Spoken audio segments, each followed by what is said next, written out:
Peace, love, and light, people. Dark Skin Job back again with another Black History Minute. YouTube, Dark Skin Ja. Instagram, Dark Skin Ja. And it's a pleasure to be here once again with you folks. So, without further ado, our second guest that we will be profiling during the Black History Minute will be Miss Oprah Winfrey.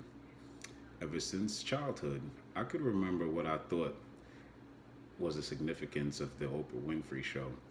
Oprah is the richest woman in America and achieved that wealth through film and television ventures.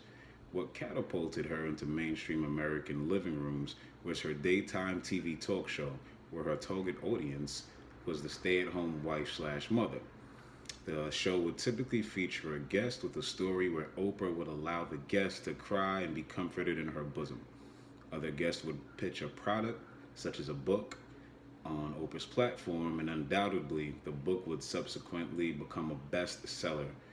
During the 80s, 90s, and the aughts, everything this black woman touched turned to gold, and Oprah has started movies, most notably The Color Purple.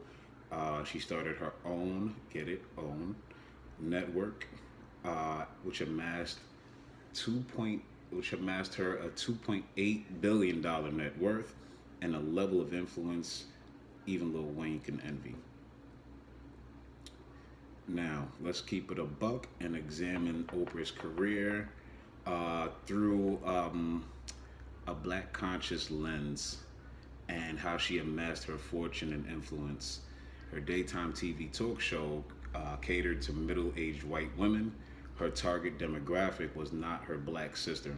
Most of her products, media, and talking points came from a Eurocentric point of view.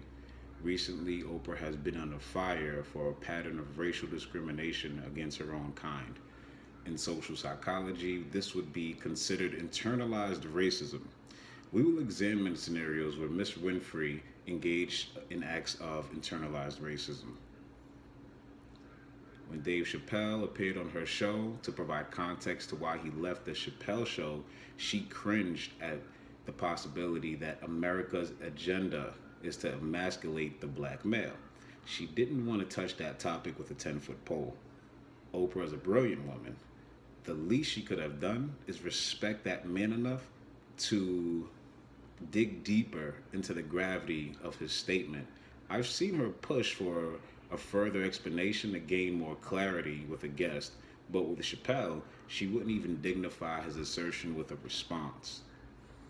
Amid all the drama regarding the Me Too movement, Oprah's energy and resources has targeted iconic black men such as Bill Cosby, R. Kelly, Russell Simmons, Michael Jackson, etc., all of whom who shared a bond with Miss Winfrey in some capacity, but ignored the crimes and sexual assaults of that of a one Harvey Weinstein.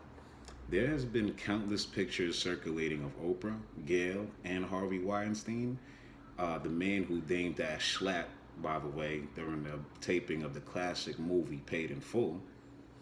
This article is not to be the moral judge on the sins of other men.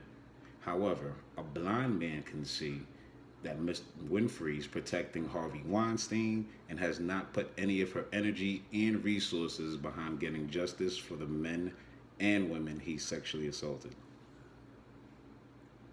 Speaking of sexual assault, Oprah's spiritual advisor, in case you guys didn't know, by the name of Yao Teixeira de Faria, also known as Yao de Sus, Yao of God, was accused by 200 women of sex abuse. By claiming he could only use his natural powers to cure them through sex acts. This resulted in a 20-year prison sentence. If it wasn't for the OG Snoop, this particular fact may have slipped past the goalie. So shout out to Uncle Snoop. Miss Winfrey's best friend, Gail King, has recently been providing some wood for the fire during an interview with WNBA legend Lisa Leslie. During this interview, Ms. Leslie was posed with a question regarding 2002 sexual abuse allegation against recently deceased brother Kobe Bryant. Rest in power, Kobe and Gigi. Ever so classy, Miss Leslie, responded how much of a gentleman Kobe was and would never disrespect, let alone rape a woman.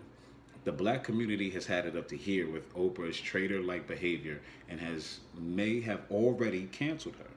In fact, influential black men and women are speaking out against race traitors and establishing a clear line of demarcation between black people who want to protect their brothers and sisters against white supremacy and black people who want to sell out their brothers and sisters to aid and abet white supremacy for financial protection.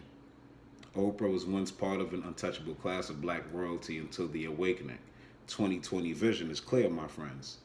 In retrospect, Oprah Winfrey's show was the equivalent of the slave owner's wife crying about her problems in the bosom of the plantation mammy, which leads me to my next lesson, the mammy stereotype.